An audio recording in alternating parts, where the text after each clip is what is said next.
Madam Chairperson, thank you for the opportunity given to me to express my views on behalf of the DMK party. I have received the courageous speech of Honorable Minister with rapt attention, and I wondered where he got such a courage to explore the entire cock and bull stories in the parliament. Sir, Madam, I dare to say the Honorable Minister, please go through your speeches tomorrow by text. Compile the text and do tally with the JPC report and the documents submitted with the JPC. If it tallies, I will resign from this house. You recall your memory. When you introduced this bill, you said what prompted to introduce this bill. One of the classical examples that has been given by you, the reason for this bill to be piloted when you introduced, in Tamil Nadu, in Thiru.A.Raja district, entire village running thousands of acres were described as Waqf property. JPC came into Tamil Nadu. The district collector came to depose evidence.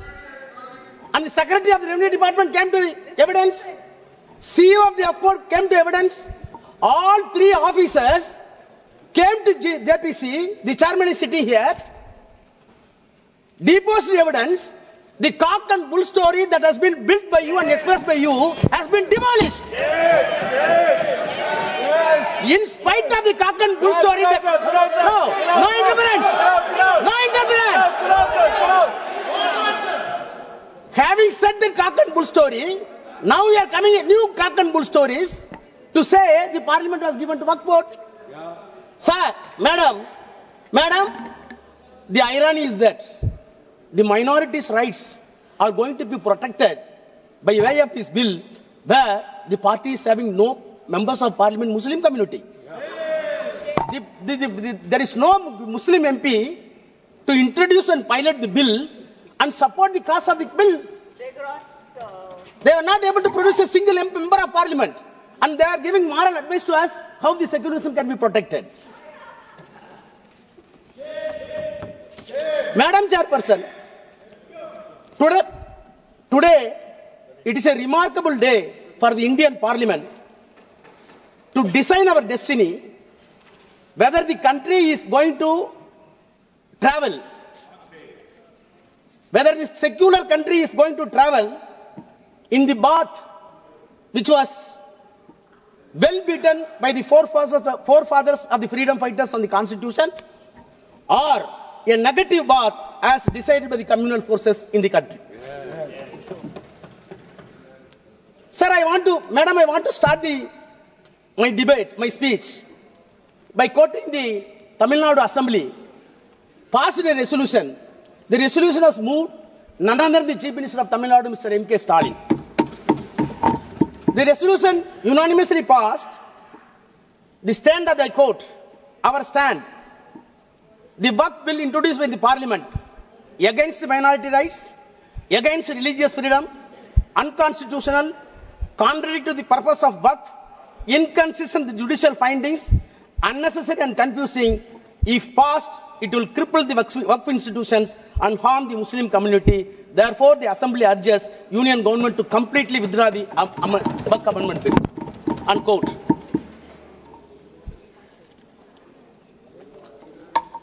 Madam Chairperson, is it not a paradoxical question that the political will, sovereign will of the entire country seems to be or deemed to be reflected in this house, whereas Tamil Nadu political will reflected in the state assembly is something not only inconsistent, completely diametrically opposite.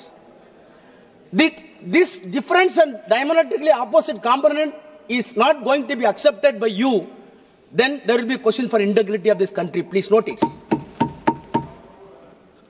Madam Chairperson, I want to take back the house in the year 1949.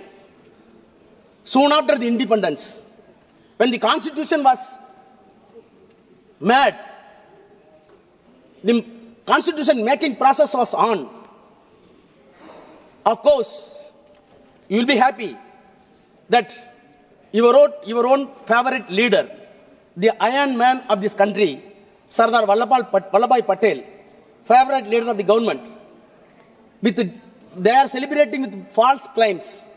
However, I want to put forth my views from the mouth of Sardar Vallabhbhai Patel, who was the chairman of the advisory committees for minorities in the Constitutional Assembly. He was the chairman. Who are all the members? President of India and President of the Assembly, Rajendra Prasad, Pandit Jawaharlal Nehru, later Prime Minister, Dr. Ambedkar, and Dr. Munshi. Headed by Sardar Vallabhbhai Patel, the committee took a decision and a report was placed before the Constitutional Assembly. The Constitutional Assembly report was placed on 25th May 1949. He himself says, I quote, a committee of 5 persons was appointed by the advisory committee in which our revered president was also one of the members. Pandit Jawaharlal Nehru, myself, Mr. Munshi and Dr. Ambedkar were the members of the committee. The committee met and made its report in February. Unquote. Finally, he placed the report and moved in the Constituent Assembly. What was his prayer when he was moving? I quote again. If they, that is Muslims, I quote, if they really have come honestly to the conclusion that in the changed conditions of this country, it is in the interest of the all to lay down real and genuine foundation of a secular state, then nothing is better for minorities than to trust the good sense and sense of the fairness of the majority and to place confidence in them. First part, unquote. Second part is very important. Again I quote. So also, it is for us to happen to be the majority to think about what the minorities feel and how they are treated. But in the long run, it would be in the interest of the all forget that there is anything like majority and minority, this country and that India, there is only one community. With these considerations, sir, I beg to move that report may be adopted, unquote. This is the voice of Sardar Vallabhbhai Patel in the Constitutional Assembly. You are celebrating Constitution. See, now, the problem is, we want to harvest the legacy of the Sardar Patel. Those who wanted the legacy of the Sardar Patel in the constitutional terms are opposing the bill. Those who wanted to erect the statue of Vallabhbhai Patel and erase the concept of Vallabhbhai Patel wanted to support this bill. That is the problem. Sir, if I am permitted to go to the genesis of the Waqf, which was originally enacted in the year 1954. After that, the Act was amended frequently 59, 64, 69. Thereafter, comprehensive amendments were made in the year 1984. My sincere question to the Treasury benches and the Honorable Minister. Right from the 1984, whenever amendments were brought in this House, there was a basis. There were deliberations.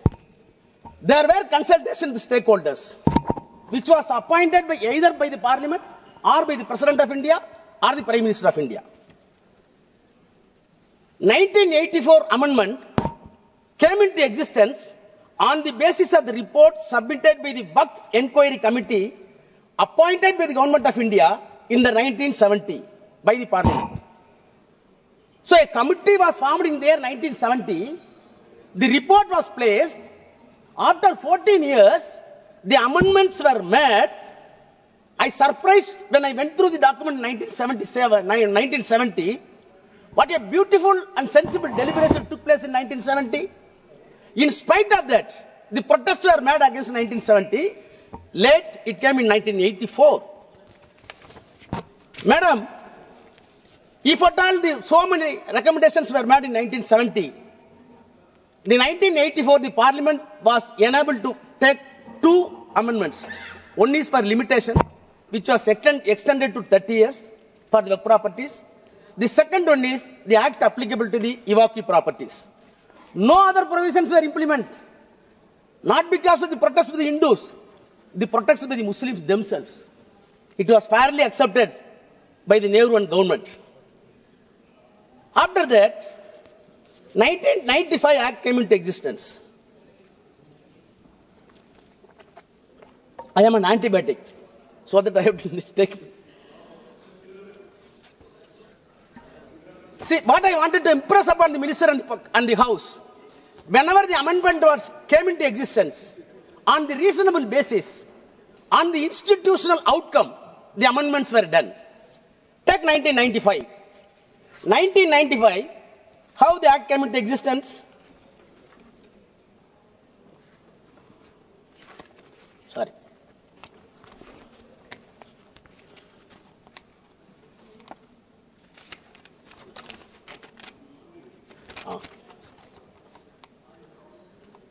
In 1985, the reason, statement objection reason, para 2, I quote, comprehensive amendments of the Waqf Act were made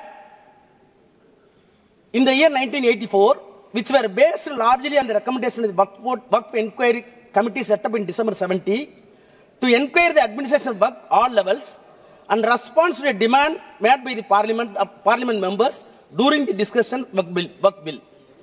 Only 2 amendments.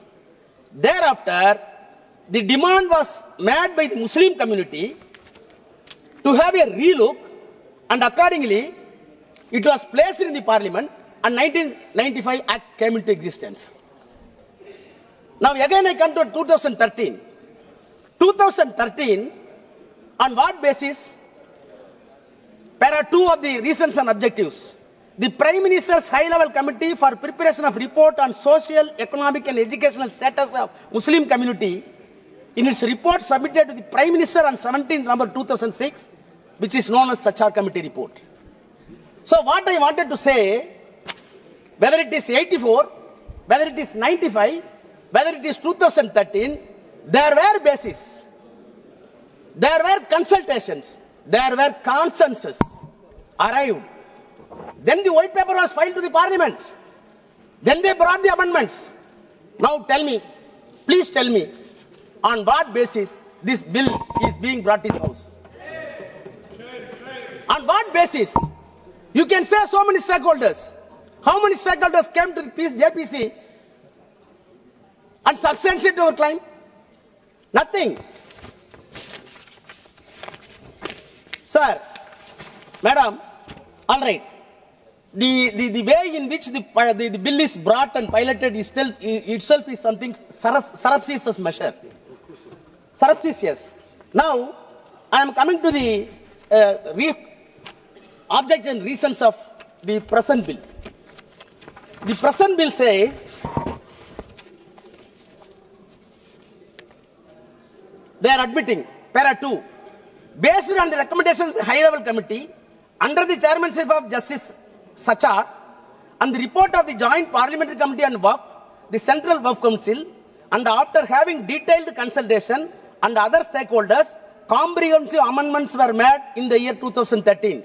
Your admission, unquote.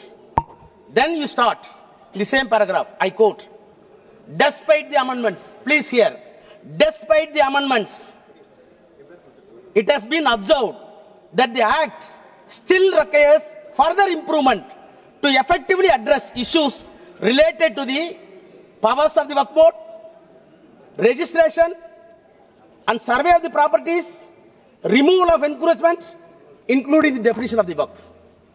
5 components. You said, in addition to the 2013, even on the basis of the Sachar Committee report, you wanted to address 5 more components according to you, which were missing in the S12 bill, the S12 Act. Let us pursue. Now I come to your 5 pillars. I can easily demonstrate that the definition of the Waqf, it is nothing but artfully confused for the non-existence of Waqf. Removal of the encroachment, it is nothing but empowering the government to grab the Waqf property. Survey of the property, it is nothing but a mockery because Government of India already filed an application, filed an affidavit before the Supreme Court. More than 90% survey is already over. Now you are coming for survey. Registration of Waqf. It is not at all humanly possible according to your text. I will come to that. Powers of the state boards. It becomes recreation club. I will demonstrate. Sir, as a student of law, I got anguish when see the amendments. And I challenge the minister with the due humility. Please show one improvement on these 5 heads beyond the 2013 Act. Then I will ready to salute you. You can't. You can't. On the contrary, Madam Chairperson, I have been in the Parliament more than 22 years. I know the legislative business. Being a lawyer, I am well versed. But have you come across a bill is being brought to the Parliament cunningly and cleverly to remove the amendments which were brought in the 1995 and 2013 after due deliberation and approved by the same Parliament? Yes. If you really honest, you must repeal the 2013. You must repeal the 1995 because most of the amendments brought in 1995 in 2013 were completely removed by way of this amendment. What does it mean? What does it mean? I want to quote the quote of V.R. Krishna, a known jurist. I quote, Parliament is a great inquest of the nation, the great auditor and ombudsman of the executive, the final arbiter, policy monitor and destiny discerner of the people, unquote. I dare to charge the government that this Parliament is being used as a mere ventilating chamber and it has been undermined. It is nothing but an unpardonable onslaught on the constitution religion. One day you will be repent. Now, I will turn to the provisions of the bill. 5 components, definition of the Waqf. My learned friend, including Kalyan Banerjee, everybody, even Akhilesh, my brother Akhilesh, said about the practicing Islam. Then nobody should be indulged in contrivance. Where you got all this language? I am a Hindu. I may be a believer. I may not be a believer. But when you are entrusting a property, you must measure my honesty. Whether I am honest or not. If I am a fraud, following the Hinduism is useless and nonsense. You never bother about the honesty and transparency. You are always concerned about only religion. That is the problem. Sir, I have not come across such a provision in any other law in any other country. So what has been the contrivance? How can you measure the contrivance? So, Islamic practice and I am having... Please, madam, I can get the time from Congress also. They accepted it. I am coming only definition. Then, we could not speak in the see, the definition of the Waqf itself, the attempt that has been made by the government, according to you are saying that not intended in contrivance, your entire attempt, I want to say, it is nothing but a diabolical contrivance. Diabolical contrivance. Then you add new sentences. What are the sentences? Section 3, 3A. What is happening in this country? Have you come across the Transfer of Property Act? Section 3A says, only the real and original owner can donate the property to the Waqf. What is this? Only owner can transfer. If a non-owner transferring property is not alienated, it is invalid. It is invalid. I can spend my own money. If I am taking money from my brother, it is a stealthy. Why you are breaking such act? I am not able to understand. Then 3B.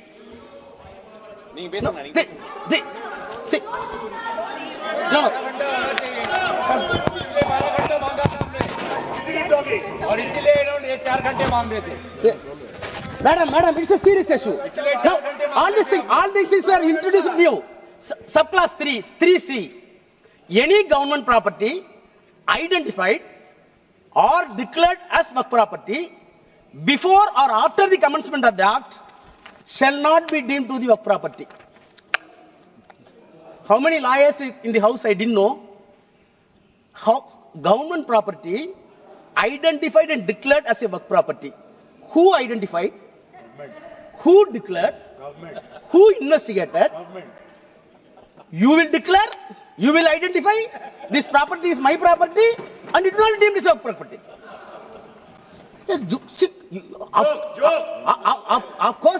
Of course, all constitutional bodies having discretion. Justice Patanjali in 1960 said, yes, we are having judicial discretion, but judicial discretion should not be a caveman discretion. Your discretion here is caveman discretion. So, in the name of the improvement, the government attempts to defeat the concept of Waqf, and you want to snatching the entire Waqf property in the name of the act to the government. Coming to the second, survey of the Waqf properties and removal of the encroachment. That itself is contradictory. Survey of the property is affirmative. Encroachment of the Waqf property is negative. We wanted to club it more in one. Section 4, Madam Chairperson, survey of the property for the Waqf in the S2L Act, in the present Act, a survey commissioner has been designated, appointed by the government, independent to the government. He is not an independent government officer. So when dispute comes to the government and the Waqf board, the independent officer must follow the civil procedure code to investigate the title and come to a conclusion. He is a civil court. Now, survey commissioner has been replaced with the district collector. Yes. My honest question is, any dispute between the Waqf board and the government, how a collector can be a judge? You know the principle of natural justice. No one can be a judge for his own cause. Yes. Same collector is sitting and he is deciding who is the owner of the property. Unknown to the law, unknown to the criminal jurisprudence, unknown to the entire legal fraternity. जमीन लेना चाहते हैं. How collector can investigate? Then this bill want to revisit the encroachment. Survey is over, now encroachment. Please hear me. You said you wanted to revisit the enforcement according to recent object. Section 54 deals with encroachment. Please see your bill. Any small attempt? Did you change a full stop and comma? Did you change a single letter in 54? You did not change anything. But you are claiming in the recent object that we wanted to revisit in the bill. On the contrary, what you did it, as my friend put it, 52A, you wanted to make very stringent laws to protect the minorities of the country. The S2L Act says, the present Act says, rigorous imprisonment and penalty. You are saying that it is simple regressment. Simple imprisonment. And the offence committed in the Waqf Board presently is cognizable and non-bailable. You are making it bailable. I want to recall the Bilkis Banu. The same thing is happened here also. The next, sir, then tribunals. In 1995 and 2013, Madam Chairperson, as a student of law again saying, the creation of tribunal itself, we want to segregate the lengthy process of the judicial process in the civil court and high court and supreme court. That is why we are having so many tribunals. Telecom tribunal is there, income tax tribunal is there. Why? There were a lot of cases in the civil court, district municipal court, subordinate court, then district court, then high court. So such a simple and peculiar matter should be referred to the specific court for which the constitution permits you constitute a tribunal. You constitute a tribunal and very clearly said tribunal decision is final. Why it is final? Already survey commissioner has been conferred with the civil court. He is not an individual man. He is an institution under law. He is following CPC. When he is following Civil Procedure Code and Indian Evidence Act, the S2L Act, He himself in court, first court. The second court is tribunal. Third court, it is permitted in the law. On suo motu or on application, it can go to High Court. Very sure problem. Very sure problem. But you wanted to say tribunal is not final. We will decide. What type of jurisprudence we are having? Then come to the registration. Madam, registration. 36-1. 36-1. Earlier, 5 minutes. Please, 5 minutes. I will take my time. So, no. Yes, minister is having questions. Registration. आपको इसमें भी जल्दबाजी करना है. Okay, tell. Registration. Come to the registration. Come to the registration. Earlier, the Waqf property can be declared by virtue of section 36(1) as Waqf property after the due process. What are the process? In the Act itself says. Now, you want to bring 7A.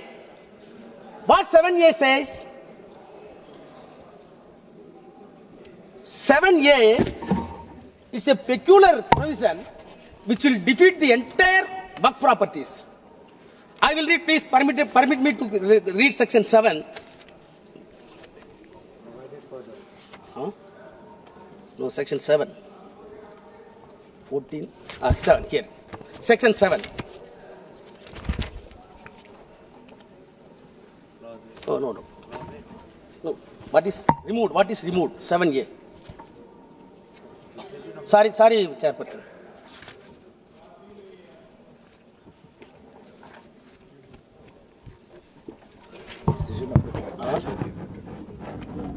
No.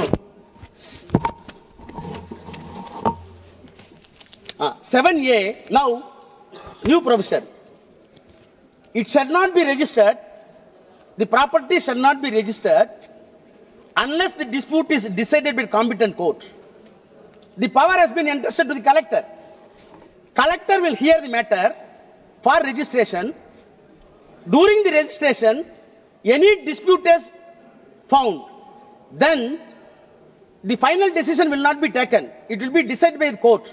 Which court? Up to Supreme Court. Thereafter, section 10, no suit, no appeal will lie upon that.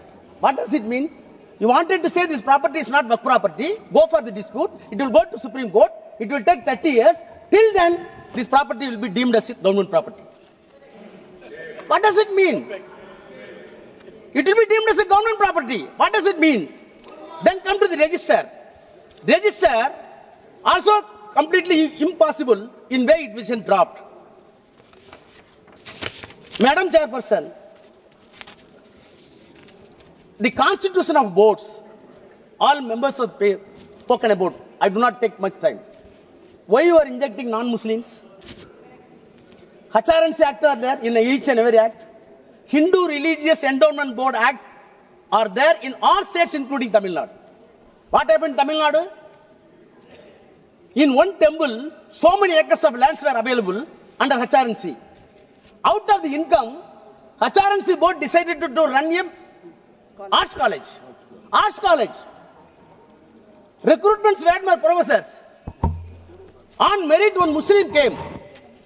Immediately, RSS and Hindu Munnani gave a categorical statement. It is our property. Why you are accommodating a Muslim professor?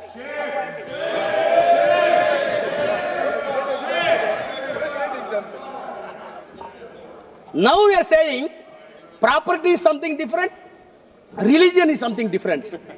Baba, don't teach lessons. My prayer is, our prayer is, religion is something different, politics is something different. Don't mix it. Don't mix it. That is our prayer. If you want to save this country with integration under this secular fabric, please segregate the politics and the religion. Now I come to. No, I am concluding. Section 40. Section 40 very important. Section 40, madam. Any property of the Waqf property converted into trust or converted into society's act, none other than else. by the statutory bodies of the concerned state is a Waqf property. If it is found by the board, then the board can initiate inquiry according to this act by way of survey and by way of the deciding title, and ultimately it comes to a conclusion it is Waqf property. If it is not there, you leave it. Why you are removing this provision? What is the reason given to this? It was not at all deliberate in the JPC. Madam Chairperson, Madam, I am closing. Madam, 2 minutes, I am closing. Madam Chairperson, lastly, 108A, overriding power, that is the safeguard. Whatever be the special act, take it PCR Act, Prevention of Corruption, Civil Rights, take it SC/ST, take it dowry prohibition.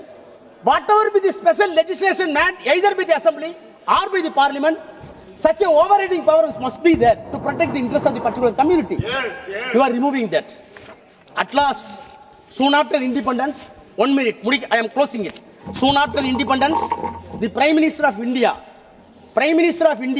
soon after the independence, please, Mani sir. One sentence I read to close. Soon after the independence, Prime Minister of India used to write all the Chief Ministers of India, all the states. I am quoting the official record. Letter to the Chief Ministers by the Prime Minister.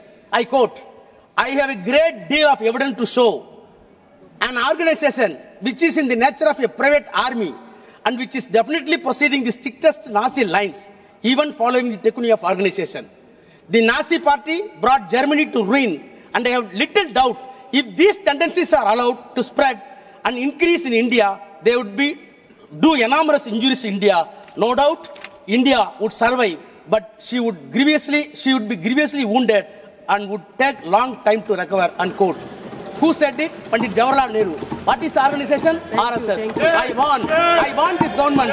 Don't go along with RSS. Come to conclusion.